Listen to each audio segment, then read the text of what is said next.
नमस्कार दोस्तों, राधे राधे। आप कैसे हैं? आई होप अच्छे होंगे, स्वस्थ होंगे, मस्त होंगे और अपने अपने कामों में व्यस्त होंगे। तो फ्रेंड्स, आज का ब्लॉग शुरू हो रहा है दोपहर के 3 बजे से, क्योंकि सुबह के टाइम नहीं मिल पाया था ब्लॉग बनाने का, क्योंकि काम ही इतने सारे रहते हैं। तो इस वजह से मैंने सोचा कि शाम से ब्लॉग का शुरू करूं। तो यहाँ पे ना नल चल गए थे फ्रेंड्स, क्योंकि मैं सुबह से ही इंतज़ार कर रही थी। कभी तो 12 बजे चल जाते हैं, कभी तो 3 बजे, कभी सुबह 8 बजे। नल का कोई ठिकाना नहीं रहता है। मैंने सोचा कि दोपहर को चल जाएंगे 12 बजे, लेकिन 12 बजे नहीं चले हुए थे। तो अभी टाइम हो रहा है 3 बजे का, तो 3 बजे नल चल गए थे। तो यहाँ पे मैं पानी भर रही हूँ। और ना फ्रेंड्स, आप लोगों को तो पता ही है कि यहाँ पे मैं कुप्पे जो कैन रखी हुई थी, जो खाली थी, वो ही मैं भरूंगी। और जो भरी हुई रखी है ना, वो मैं नहीं भरूंगी, क्योंकि वो परसों के दिन भरी थी, साफ ही भरी रखी हुई है। तो अभी मैं इतना ही, क्योंकि ठंडी में कम भी पानी खर्चा हो रहा है और इतनी मतलब उठाने की नहीं बनती। भरे कुप्पे खाली करूं और फिर से भर के वहीं पे रखूं तो नहीं बनता है। तो जितने खाली हैं उनको मैंने साफ कर लिए हैं, मांज लिए हैं, उनको धुल लिए हैं। अब मैं भर लूँगी पीने का पानी, क्योंकि खर्चे का पानी बहुत देर से चल रहे थे। तो खर्चे का पानी तो मेरा भरा रहा था, क्योंकि मैं बना रही थी खाना। तो अभी आप लोग सोच रहे होंगे कितना लेट खाना क्यों, क्योंकि 3 बार बन जाता है। सुबह भी बनाया था, फिर दोपहर को मेरे हस्बैंड ड्यूटी जाते हैं, तो मैं बना रही थी खाना, तभी चल गए थे नल। तो उसके बाद में टिफ़िन वगैरह लगाने के बाद में फिर मैं आ गई थी पानी भरने के लिए। तो यहाँ पे ना मेरा सुबह का जो काम था पूरा हो गया था, नहाना धोना, कपड़े भी धोना। और अभी ना पानी भर रही होंगी तो मेरी पूरी ये साड़ी ना गीली हो जाएगी। तो क्योंकि पानी वाला काम करते हैं तो गीले तो हो ही जाते हैं। तो मैं नहाने से पहले इंतज़ार कर रही थी, लेकिन नल चले नहीं हुए थे, तो मैंने नहा लिया था। उसके बाद में 3 बजे नल चल गए थे, तो मैंने सोचा कि जो खाली बर्तन हैं वो भर लूँ। लेकिन फिर भी मैं गीली हो गई थी। कितना भी बचो लेकिन गीले तो हो ही जाते हैं। पानी मेरा फ्रेंड्स भरा चुका था। और फिर उसके बाद में मैं आ गई थी, आटा ख़त्म होने वाला था, तो मैंने सोचा कि गेहूँ निकाल लूँ, क्योंकि आटा ख़त्म हो जाएगा फिर तुरंत ही डालूँगी तो पीसी नहीं पीसी। इस वजह से मैंने सोचा कि गेहूँ अभी निकाल लूँ। तो यहाँ पे मैंने देखा, जैसे ही मैंने टंकी खोली तो उसमें ऊपर ना ये बोरी रखी हुई थी, क्योंकि इसमें बोरी उनमें गेहूँ भरे रखे रहते हैं। तो वो रखी हुई थी यहाँ इनमें, तो खाली हो गई थी वो। तो मैंने सोचा कि इसमें ये खाली बोरी में एक बोरी में करके रख दूँ, तो ढूंढने में आसान भी रहता है और गेहूँ निकालने में भी आसान रहेगा। तो यहाँ पे मैंने देखा फ्रेंड्स कि एक ही बार और पिस पाएंगे गेहूँ, जो हमने गर्मी में धो के मतलब साफ करके रखे हुए थे, तो एक ही बार और पिस पाएंगे। उसके बाद में फिर मेरे को गेहूँ का काम भी निकालना पड़ेगा, क्योंकि गेहूँ हो गए हैं ख़त्म। तो अब गेहूँ भी मेरे को साफ करना पड़ेगा, क्योंकि गर्मियों में साफ़ किए थे हम लोगों ने, तो गर्मी में साफ़ कर लिए थे। बारिश भर चल गए हैं, अब पड़ रही है सर्दी, तो सर्दी भी चल गए हैं 2 महीने। तो अब मैं सोच रही हूँ कि अब ये खाली मतलब आखिरी बोरी है, तो ये बोरी खाली कर लूँगी और जितने गेहूँ रखे हुए हैं ना, तो उनको मैं पिसाई में डाल दूँगी। तो क्या कल मैं पिसाई डलवा दूँगी, तो एक दिन तो लग ही जाएगा। और अभी गेहूँ भी आटा भी थोड़ा सा बचा हुआ है और गेहूँ भी ख़त्म होने वाले हैं। तब मेरे को मौसम अभी साफ़ हो नहीं रहा है, नहीं तो धो के डाल देती, क्योंकि बहुत ख़राब गेहूँ है। ये घर के गेहूँ है ना, तो बहुत ख़राब निकले हुए हैं, क्योंकि उनको बीनूंगी तो बीनने में तो मेरे को 2-3 दिन लग जाएंगे, क्योंकि मिट्टी उसमें इतनी सारी है हद से ज़्यादा। तो मेरे को धो के डालना पड़ेगा, लेकिन धोने के लिए मैं धूप चाहिए। धूप तो अभी निकल नहीं रही, मौसम ख़राब है, लेकिन कोई बात नहीं, अभी एक बार तो पिसाई हो जाएगी। फिर फ्रेंड्स उसके बाद में मैं आ गई थी करेला काटने के लिए। तो मैं बनाऊंगी भरमा करेला। तो यहाँ पे मैंने सोचा कि सब्जी साफ करके रख दूँ, क्योंकि 4 साढ़े 4 तो बज ही गए थे। तो शाम के काम मेरे हो गए थे, झाड़ू वगैरह लग गई थी मेरी। तो मैंने सोचा कि मैं बैठी हुई हूँ तो मैं सब्जी की तैयारी कर लूँ। तो यहाँ पे बच्चे भी खेल रहे थे और मैं ना भरमा करेला बनाऊंगी। छोटे छोटे करेला रखे हुए थे, ये देख ही सकते हो। तो इतने करेले मैंने बचा लिए हूँ और 4-5 करेले की मैं सब्जी बनाऊंगी। तो यहाँ पे इन मैडम की भागा दौड़ हो रही थी, क्योंकि ये लोग ऐसी मस्ती करती हैं, मैं काम में लगी रहती हूँ और इनकी मस्ती होती रहती है। तो मैं यहाँ पे करेला काट रही थी और उन लोगों की मस्ती हो रही थी और मेरे को पता ही नहीं।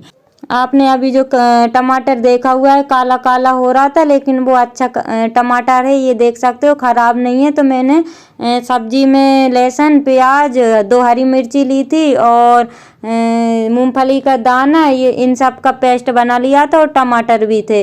तो लहसुन प्याज इनका अलग पेस्ट बनाया था और टमाटर और मूंगफली का अलग पेस्ट बनाया था। तो यहाँ पे अब मेरी चाय बनने लगी है शाम की। तो चाय अभी बनी नहीं थी तो मैंने सोचा कि आप लोगों के साथ शेयर कर लूँ। तो यहाँ पे चाय बन रही है, चूल्हे की चाय। तो आप लोग देख ही सकते हो कि कितनी अच्छी चाय बनी हुई है और अच्छी भी लगती है। चूल्हे का खाना बनाते हैं ना तो अच्छा लगता है। तो यहाँ पे हम लोग चाय पी लेंगे और फिर मिलते हैं उसके बाद में। तो मैं आ गई हूँ फ्रेंड चाय पीने के बाद में। तो यहाँ पे मैं सब्जी में मैंने डाल दिए जीरे और उसके बाद में डालूंगी हरी मिर्च लहसुन प्याज का पेस्ट। तो इनको मैं थोड़ी सुनहरा हो जाएगा वहाँ तक सेकूंगी और फिर उसके बाद में टमाटर और मूंगफली दाना का पेस्ट डाल दूंगी। और मूंगफली दाने मैंने पहले सेक लिए थे और फिर उसके बाद में टमाटर के साथ मैंने उसका पेस्ट बना लिया था। तो यहाँ पे मेरा लहसुन प्याज का पेस्ट सिका रहा है। जब तक मैं उसको टारती रहूँगी और मध्य आंच कर दूंगी, क्योंकि इसमें ना एकदम बहुत तेज आंच लगने लगती है और एकदम कम हो जाती है। तो मेरे को ना मध्य आंच में इसको सब्जी को बनाना पड़ेगा। जितनी मध्य आंच में सब्जी बनेगी उतनी अच्छी लगेगी। तो फ्रेंड्स प्याज हो गई थी, उसके बाद में मैंने टमाटर और मूंगफली का पेस्ट डाल दिया है। तो उसको भी मैं बहुत मध्य आंच में सेकूंगी, क्योंकि कढ़ाई में लग रहा था और मेरे को ना फिर बाद में कढ़ाई को नीचे रखना पड़ा, क्योंकि वो लग रहा था नीचे इस वजह से। और पानी डाल नहीं सकते उसमें, क्योंकि पानी डालते ना तो वो जो मसाला बनाते हैं वो गीला हो जाता। तो यहाँ पे ना मैं चम्मच लाना भूल गई थी छोटी वाली। तो क्योंकि छोटी वाली चम्मच से इसमें से निकलता, तो यहाँ पे चम्मच इनने ला के दे दी थी। तो मैंने वो भी निकाल के इसको डाल दिया था उसी में जो लहसुन प्याज का पेस्ट था ना, उसी में मैंने टमाटर और मूंगफली दाना का पेस्ट डाल दिया। और वहाँ पे आप देख रहे हो टक्कू बकरी भगाने के लिए जा रही है और मेरे से बोल रही मम्मा बकरी आ गई है। तो फिर उसके बाद में आप देख ही सकते हो मूंगफली दाना ने तेल छोड़ दिया और उसके बाद में मैं सूखे मसाले डाल दूंगी। और मैंने आँच को कर दिया बिल्कुल कम, क्योंकि मसाला लग रहा था, क्योंकि इसको ना धीमी आंच पे सेंकना है, क्योंकि कच्चा मसाला रह जाता वो अच्छा नहीं लगता। तो मैंने पूरी आग बंद कर दी थी। उसके बाद में आप लोग देख ही सकते हो कितना अच्छा मसाला बन के रेडी हुआ है। तो यहाँ पे अब मैं करेला में भर लूँगी और मैं सोच रही थी चम्मच से भर जाएगी, लेकिन चम्मच से वो नहीं भरा है, क्योंकि चम्मच से अच्छे हाथ से अच्छे से भराए हुए हैं वो। तो चम्मच मैंने रख दी थी साइड में और पूरे करेले में हाथ से मैंने मसाला भरने के बाद में फिर मैंने तेल गरम करने के लिए रख दिया था और उसमें डाल दिए करेले।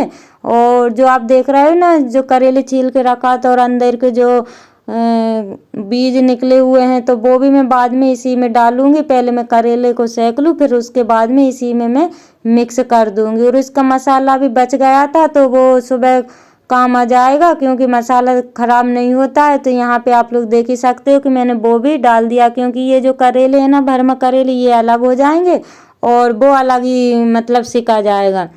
तो जो मसाला उस भरमा करेले में से निकलता है ना, तो वो उसमें मिक्स हो जाएगा। तो भरमा करेले उठा के हम लोग मतलब जैसे भरमा करेले अकेले खाना है वो भी खा सकते हैं और उसकी सब्जी बन जाएगी तो वो भी खा सकते हैं। क्या फिक जाता है, इस वजह से मैं हमेशा ही ऐसे ही करेले बनाती हूँ। और आप लोग कैसे बनाते हैं मेरे को ज़रूर बताइएगा। तो यहाँ पे मैंने मध्य आंच में रख दिए करेले सेकने के लिए। उसके बाद में मैंने आटा भी लगा लिया और चाय मैंने आप लोग देख ही सकते साइड में गर्म होने के लिए रख दी है, क्योंकि 1 कप चाय बच गई थी। तो चाय वो फिर बाद में मैंने पी ली थी, क्योंकि ठंडी पड़ रही चाय तो वैसे भी अच्छी लगती है। और अब बनने लगी है रोटी। तो रोटियां सेकते सेकते हो गई है शाम। तो अभी टाइम हो रहा था 7 बजे का। 5 बजे से मैं लगी हुई थी तो 7 मेरे को बज गया है, क्योंकि सब्जी बनाने में थोड़ा टाइम लग गया था। तो अब मैं सेक लूँगी रोटियां। तो यहाँ पे रोटियां आप लोग देख ही सकते हो कि कितनी अच्छे से फूल रही हैं। मैं बच्चों से बोल रही थी गरम गरम खा लो, लेकिन ये लोग मेरे बिना खाना नहीं खाती। मैं खाऊंगी तभी ये लोग खाना खाएंगी। तो मैं सबसे बोल रही थी गरम गरम खा लो, लेकिन इन लोगों ने मना कर दिया कि हम लोग तो तुम्हारे साथ खाएंगे। मैंने कहा ठीक है, तो खाना बन जाएगा उसके बाद में खाएंगे। जो मेरे न्यू सब्सक्राइबर हैं, जो लोग मेरी वीडियो देखते हैं, व्यूवर्स हैं, लाइक कमेंट करते हैं, उन लोगों के लिए दिल से धन्यवाद। ऐसे ही आप अपना प्यार और सपोर्ट बनाए रखिएगा ताकि मैं अच्छे अच्छे ब्लॉग आप लोगों के लिए ला सकूँ। आप लोग मुझे कमेंट करते हैं तो मुझे बहुत अच्छा लगता है। और फ्रेंड्स, हमारे यहाँ ना आज भी हल्की हल्की सी बारिश हो रही है, सुबह से दोपहर में भी हुई, मतलब कभी भी हो जाती है, हल्की हल्की फुहार टाइप की आ जाती है। तो आज भी ना ठंडी बहुत ज़्यादा थी तो मैंने सोचा कि चूल्हा जला लूँ। तो यहाँ पे चूल्हा तो मेरे को जलाना ही था क्योंकि गैस ख़त्म हो गई है, तो चूल्हे पे ही मैं खाना बना रही हूँ। लेकिन आप लोगों को कम दिखा रही हूँ क्योंकि दिक्कत होती है, इसलिए। या तो फिर एक जन वीडियो बनाने वाला हो तब बना सकते हैं, या फिर मैं तो नहीं बना सकती। चूल्हा गैस हो तो गैस पे खड़े होकर बना लो और बंद चालू करते रहो मोबाइल को, लेकिन इसमें थोड़ी दिक्कत होती है। तो इस वजह से मैं आप लोगों को सुबह का नहीं दिखा पाती हूँ। तो यहाँ पे मेरी रोटियाँ बन गई है। और फ्रेंड्स, इसी के साथ ब्लॉग का करते हैं एंड, मिलते हैं कल न्यू ब्लॉग के साथ। तो आप अपना ध्यान रखिएगा। Bye bye, take care.